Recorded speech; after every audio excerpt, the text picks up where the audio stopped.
Welcome again to Quick Take, the mini series of the Imperfectly Perfect podcast, where we embrace laughs and perfection because it's not about being perfect, it's about being you.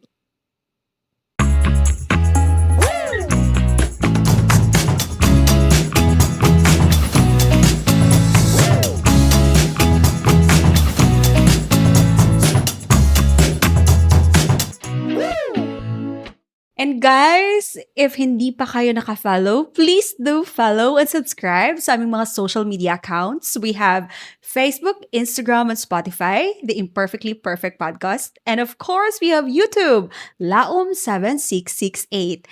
And hindi natin dapat kalimutan na meron din tayo sa TikTok, Tip Podcast 26. And as you can see, it is crawling in your screen. So let's begin.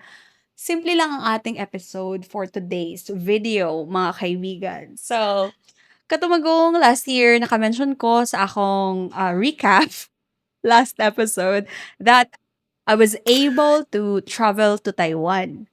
So, unsa ang abot sa inyuhang mind kung makauna-una mo Taiwan? Sa kuha, of course, sa akin na adik og milk tea, bubble tea gud ang lavanan, guys. So guys, today we will talk about five things that make Taiwan unforgettable. Bilang naka-travel, char, marag pila pod kadlaw. Pero nakatagid ko guys and I really enjoyed my travel to Taiwan. So the first one is the people are very hospitable. Grabe gyud, 'di ba? Filipinos are well known to be the best in hospitality. Dadto pod guys sa Taiwan, grabe sila ka hospitable. Nga naman, for example, kanang solo biya ako, best in solo flight biya ako kay I love really to travel solo. So ang nahitabo kay dako gid kay to ilahang central station kay naa didto tanan nanukad kung aha ka moadto sa most part sa Taiwan. Nalasan ko ng very light ma'am kay need ko moadto sa mugikan sa central station padulong sa akong stayhan. Nangganga pa ko ato ng very light, nangutana din ko sa katong kauban sa baklay gikan sa kanang plane. Iya din kong gi-guide.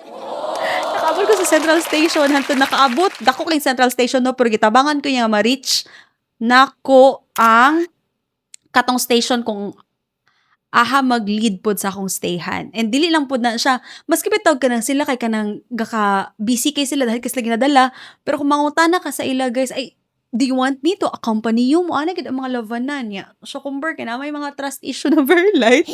So I go, no, I'm good. I just wanna know where is this place. Wala na lang bitaw sa itudlo din nila. So, nana sila ka very accommodating guys. Let's proceed with number two. Speaking of accommodating, number two is the accommodation is safe and clean. So, kato kung pag-travel sa Taiwan, wala gito na ko naplanuhan kung pila pa ka months. Murag, doon na ko mag-travel, ay na ko na-book ang everything. So, wala na kayo available nga mga hotels. Dayon, akong gistayhan dito, barato ra kay siya mga ma'am and sir. Bunk bed siya. First time gid ko nag-travel nga nag-stay sa kanang bunk bed. Pero kwanto siya all female lang ang nadadto. Then first time na ko pero na-surprise kay ko kay tsada kay ang sheets, ang habol ba og kanang bed sheet. Tsada kay sa tanan limpyo kay siya. Mura siya para sa hotel nga kanang high, di po super high end pero kanang neither inferior nor inferior quality bitaw nga akong gaka-stayhan so far. Grabe kalimpyo ang sheets, ang unlan kay soft kaayo. Then nagyapon kay personal space. Although bunk bed siya kay murag namo siya blinds nga i-down nimo og itaas nimo then napos siya sariling aircon na siya mirror na siya lights murag gyapon siya room pero gamay lang gid siya pero di gid siya para sa hotel then safe kayo. And very disciplined po sila. Wala'y kawatan. Then, bisag di nimo kaila ang sa mga pikas nga bunk bed, kanang gina-respect ka nila. Then, kato pa akong gingon nga kana, very, kuan sila, accommodating and very helpful. Then, wala sila yung mga trust issue. Kumpleto ra gyapon o gamit mga besh. Kanang nagyapon sila yung blower. Ang CR, although common siya, limpyo gyapon kaayo. Then, ang kato ilahang bidet bitaw sa bowl. Sa New Zealand lang nako 'to na-encounter nga imo ra bitaw ang i-press then bahala na lang gid siya nga siya na lang yung mag-take care sa imong self ana. So, mo guys, accommodation is very safe and clean. And not to mention affordable. And number three, guys, is the transportation is commuter friendly. Kay, bisa ahabi ako naabot dito. Day one pa lang, nadto ko atong tong taas bitaw kaayo, pinakataas nga ilahang building dito, nakalimot ko sa name. And then, mo po to ang fastest na elevator sa world. Paspas yun kay ma'am. Murag, wala rin 1 minute, nakaabot kami sa top or more or less, mga 1 minute or two. Basta paspas kayo siya niya. Pila to ka floor? Taas po kayo to siya nga floor.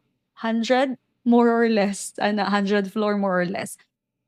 Dayon, unsa pa, pagkahuman ato is basta naadto ko sa kung aha ang milk tea, Google Map ra gyud ko ato. And then ato din ko nagpalupad og lantern sa Shefen, then sa Jofen. And ako biya nga tao kay di ko master og direction, mo na siya.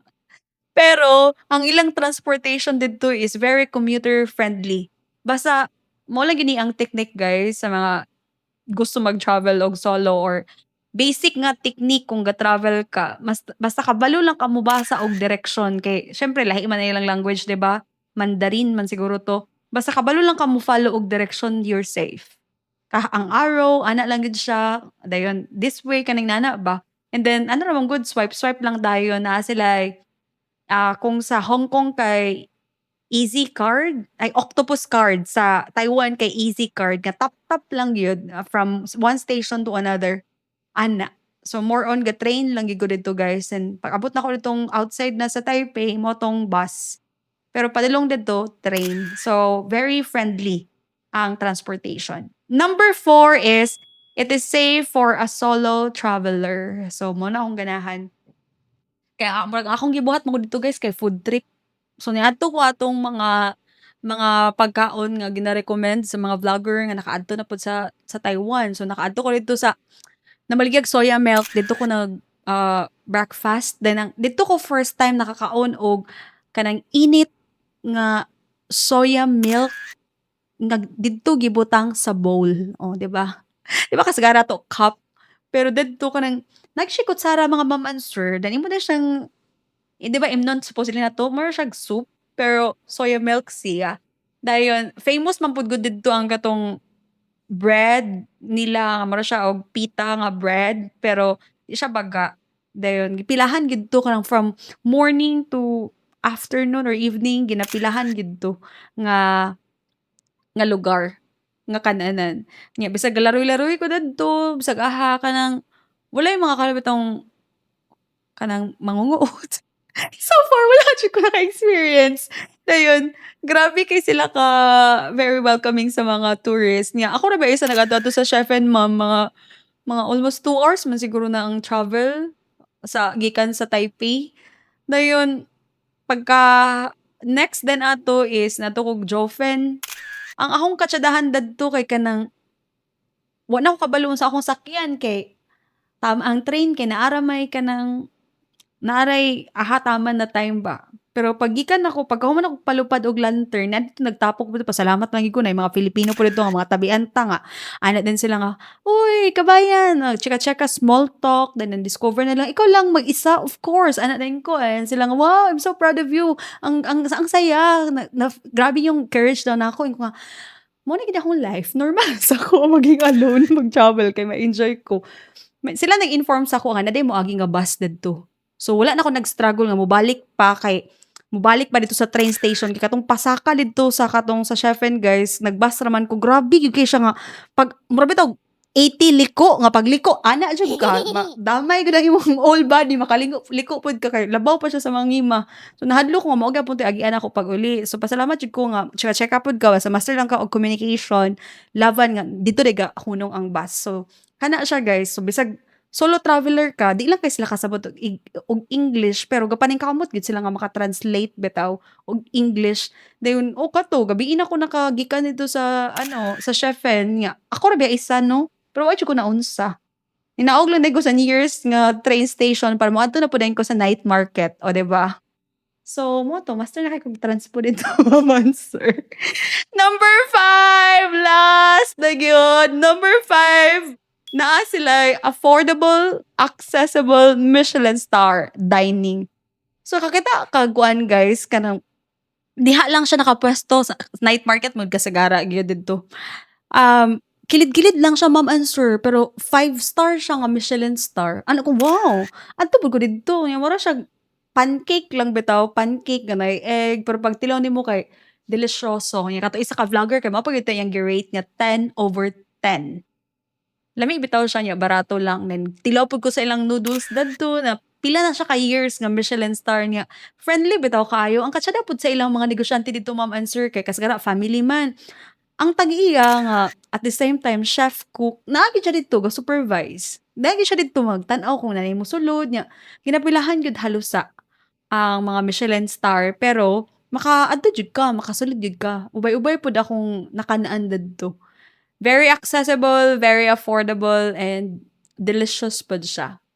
Nga ako lang isa naglaroy-laroy dito na enjoy gyud kay ko because that's the time, as what I've said in my previous podcast, that's the time that I can take care of myself. Kawa man ko'y hunahunahon nga clients, wa ko'y hunahunahon nga pamilya, wa ko'y hunahunahon nga iba't ibang obligasyon. So, I really love traveling. Maka-explore ka nga dili lang man di ni mao ang part sa world. Nga dako man ka ang world and there are so much to explore. So, that's it for today's quick take. See you sa sunod. But before that, please don't forget to follow and subscribe sa aming mga social media accounts. We have Facebook, Instagram, Spotify, The Imperfectly Perfect Podcast. And of course, we have YouTube, Laom7668, and TikTok, Tip Podcast 25. So, guys, stay imperfectly perfect and see you soon. Bye.